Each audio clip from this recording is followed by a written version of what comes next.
Hi everybody, this is Jack R. and I thought I'd give you a little vlog about the next car in the line of cars that I owned at one time, and that's a 1979 Pontiac Grand Prix. I traded my 1975 Camaro in on that 79 Grand Prix after 4 years of ownership.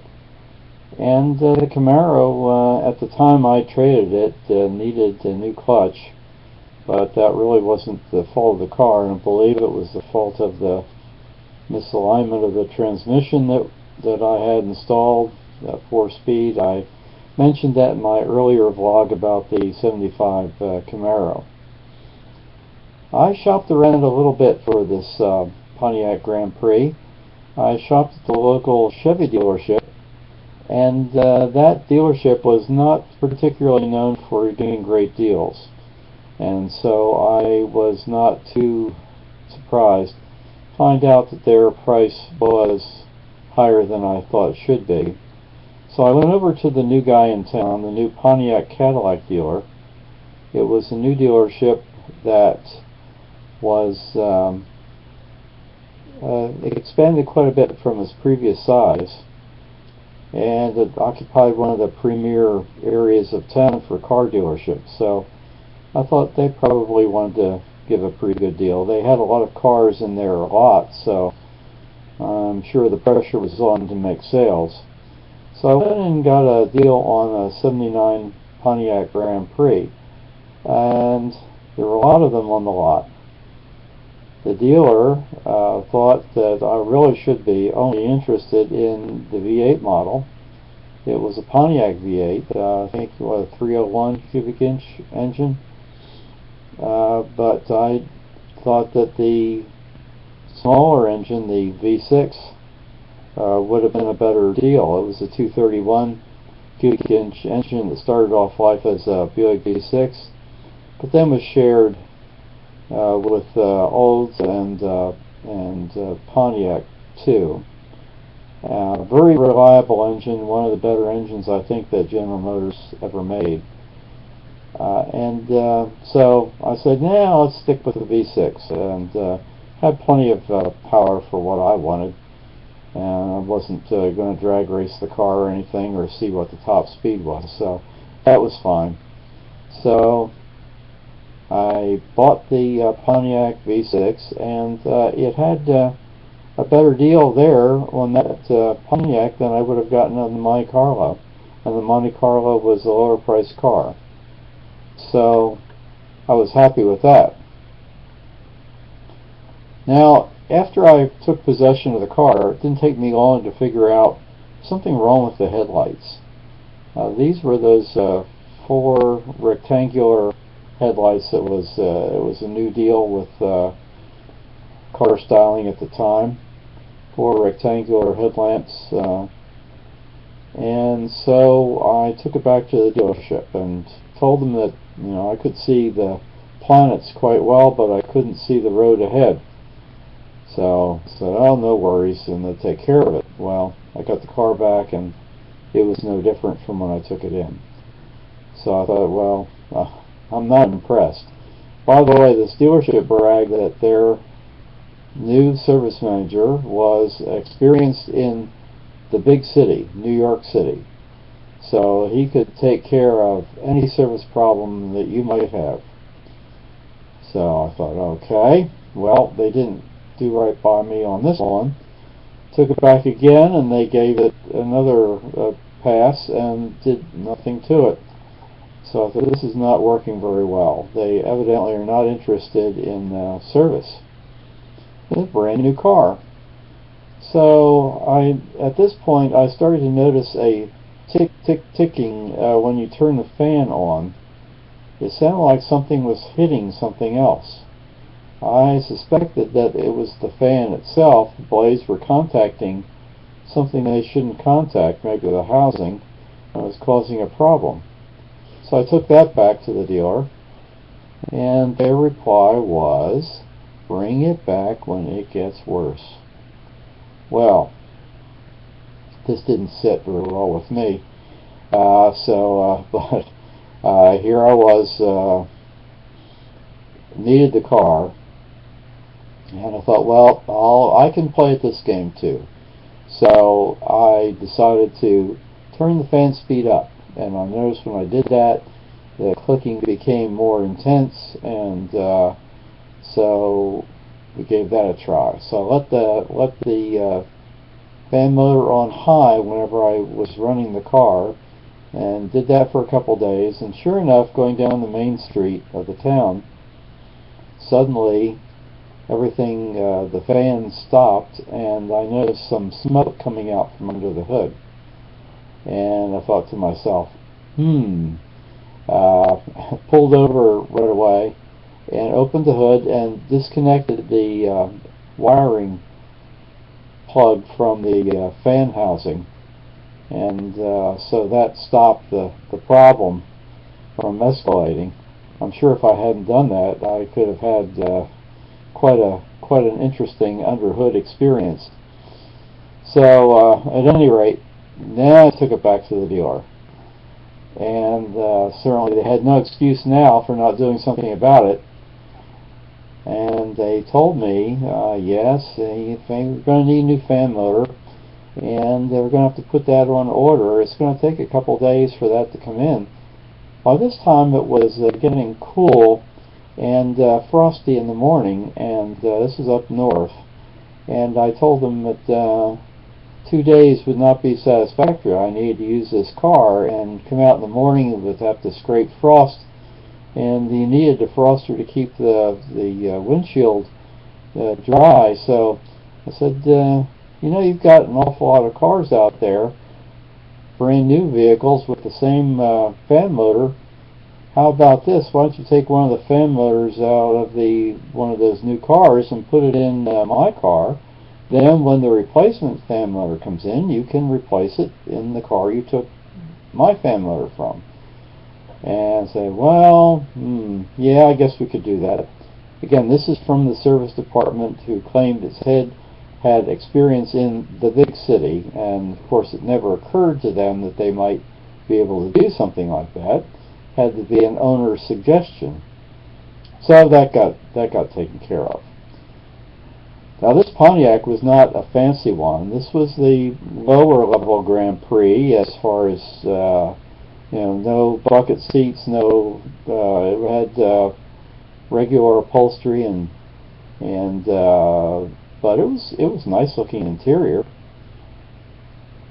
It didn't have any extras except for automatic power brakes and steering, and air conditioning. It did have air.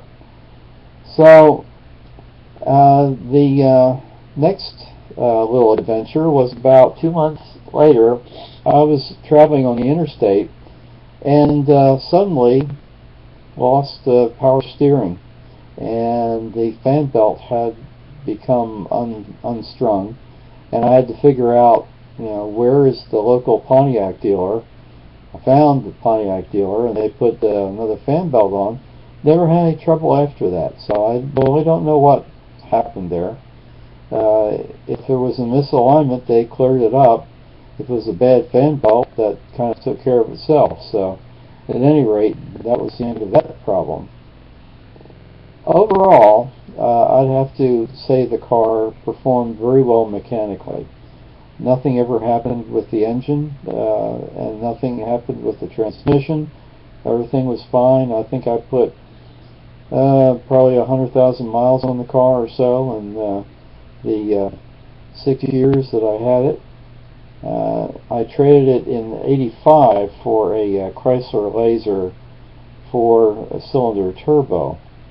So at any rate, it performed okay. My concern was with the quality of the materials that were being used, particularly the plastics. The filler between the body and the bumpers almost routinely would crack and gradually fall away. This seemed to be true of all General Motors cars no matter how expensive or inexpensive, from Chevette on through Cadillac, had a similar problem. I think the resistance to sunlight probably had an effect. Interior-wise, the plastics were okay generally, except that my concern was on the door panel, the driver's door panel, where you put your arm. The top layer of plastic tended to lose color and fade and so forth. So, relatively minor deal.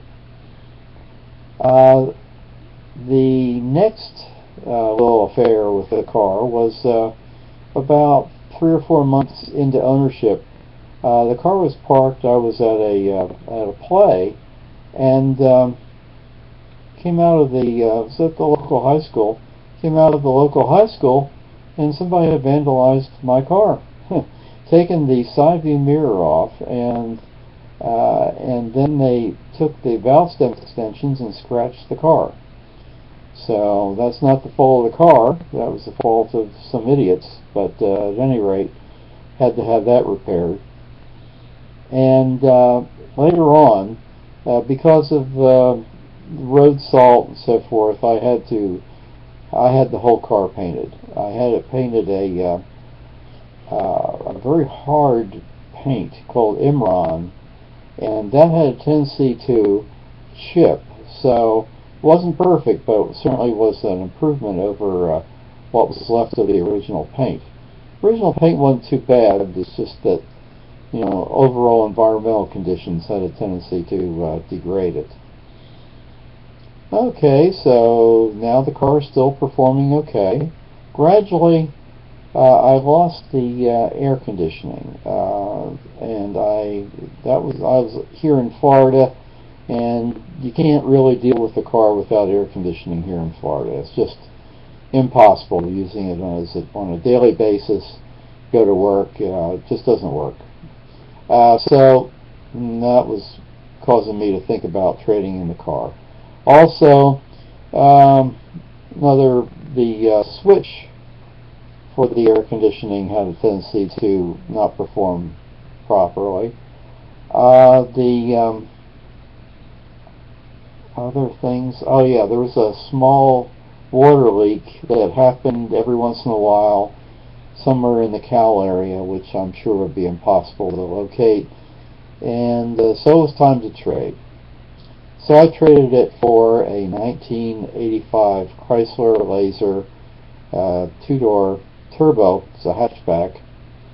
Nice car, and actually I knew this dealer locally, and a good dealer, and I spotted the car in another Chrysler Products dealership, and they brought it down, sold it to me at my local dealer.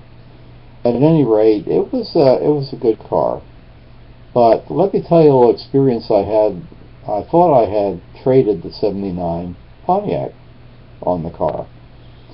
Well, about 3 months into my ownership of the Chrysler Laser, by the way, the Laser was almost exactly the same as the Dodge Daytona, it turns out that got a notice from a recycling yard that my '79 Pontiac was being put up for auction to pay for storage fees. Turns out that my dealer never really changed the ownership of the car. So on record, I was still owner of the '79 Pontiac. He had traded it to a used car dealer. That used car dealer had let somebody take it out on approval.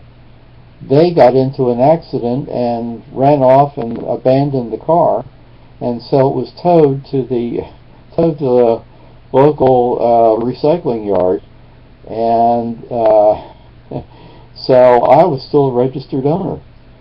Little did I know, well, I told the dealer about it, and of course he apologized profusely and said it slipped through the cracks, and I'm sure it really did, because he was a good guy, and they took care of it, and there was no aftermath to it. But just shows you that sometimes you think things are taken care of, you walk away from something and it's not taken care of. And so that was the end of the saga of the 79 Grand Prix. Overall, I would highly recommend the car. I think it was one of General Motors' better efforts. I like the styling of the car. It looked like a mini Cadillac, really. And it rode well, and as I say, it really had no real mechanical qualms about the car. It performed well and served me well. And so that's the story of the 79 Pontiac. I hope you liked it, and I hope it brought back some memories for you.